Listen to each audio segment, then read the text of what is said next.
Hi again, it's Kumari here, sharing some surprising and amazing interspecies telepathic communication, otherwise known as animal communication. And the truth is, this is not just for domestic dogs and cats and horses. Um, this is accessible to any animals, all of life actually. So I wanted to share with you an example of what can happen with very wild animals and some very scary ones. In fact, I was many years ago kayaking with my beloved, who's now my husband, um, on the Indian River, a Sebastian River, actually, a very wild part of it. And we stopped for a picnic on this little uninhabited island, or so we thought. And we pulled the kayak up and got our picnic lunches out, sat on a log, and I took my glasses off and set them down beside me. Not sure why, because I'm blind as a bat without my glasses. So that was the moment that it unfolded. And so we hear crashing through the underbrush. It's very, very thick and tropical, so we couldn't see anything. But it sounded like people, and I thought, wow, are the people hanging out on this island, hunters maybe? They sounded big. And when we finally saw what was making the noise, I have to say, I was terrified. No doubt about, we both were really scared because if anything, when you move to Florida, you first think, oh my gosh, all the snakes and gators that can possibly hurt you. But no, the number one fear of a wild animal attack is wild boar, because they're the most likely to actually chase you down and attack you, especially when they have babies. So this is what I'm hearing. I knew people who had been chased up trees and otherwise escaped barely with their lives. So wild boar were nothing to mess around with, I was taught.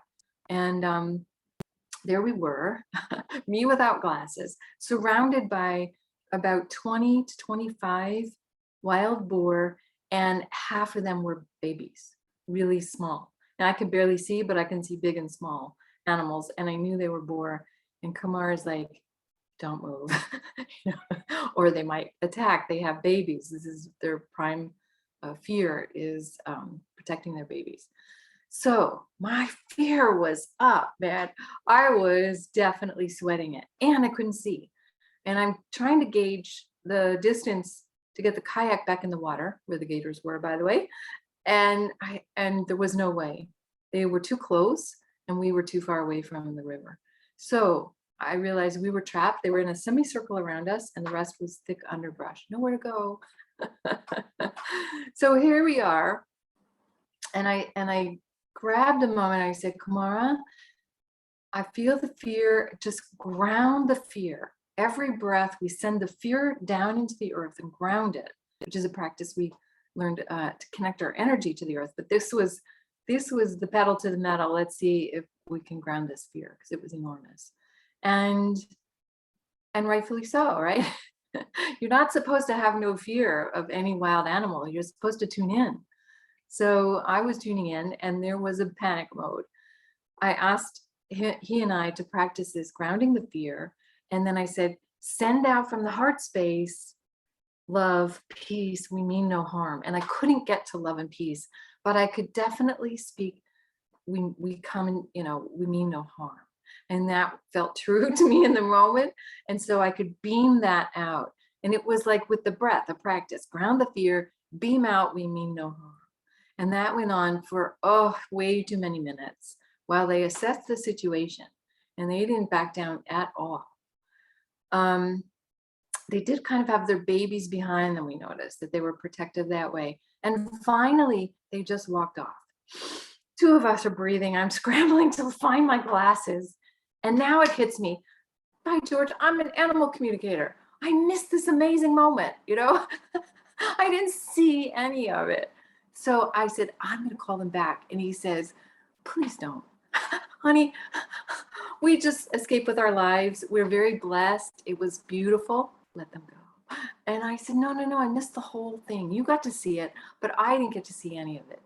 I said, there was this one baby I could tell was different coloring, black and white. I said, at least let me call the black and white baby. Like, just let me see one of them up close like they were. And he says, just let them be. We're safe. He was really pleading with me, but I wasn't really listening because I now was switched back into my, this is really cool animal communicator mode. So I put out the signal from my heart space. Now I didn't have the fear because I figured, we checked each other out and they got that we were coming from peace. And I'm going, oh, mama, with the beautiful black and white baby, I missed it all.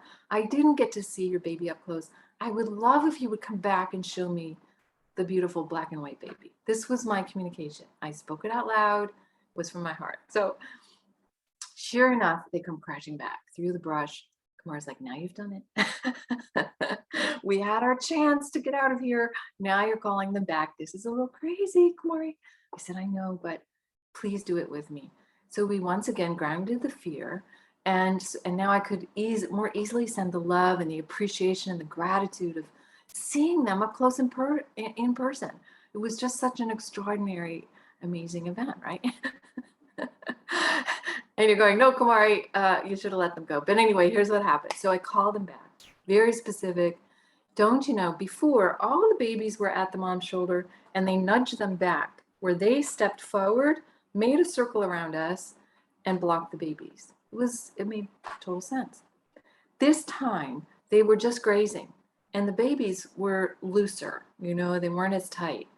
So the moms were more relaxed, we could tell. The one with the black and white baby, you will never believe what happened. She starts nosing her baby to come to within 12 feet, 10 feet. I don't know, Kumar's better at that. Really close. The rest of them were maybe 15 feet out, and she pushes the black and white baby's like, oh, cool, I get to go check this out. She was actually really open. She didn't have fear of us yet, the little one. Only a couple weeks old, very, very small.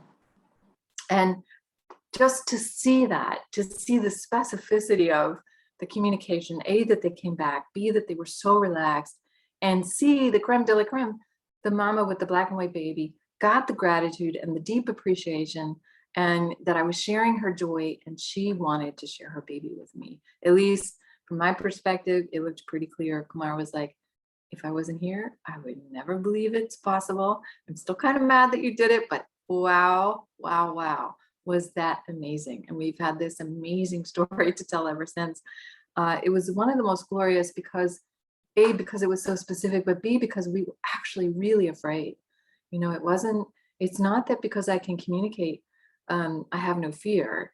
It's actually the opposite. I can feel all the tension and all the stress and all the worry and doubt and the alarms that go off. I feel it all. I sense it all. So I actually know what they're processing when they see us, the wild animals. But it's such a gift and a blessing when you get to learn how to manage that fear and have the love overcome that fear. So I hope you enjoyed this story and what's possible with interspecies communication, telepathic communication.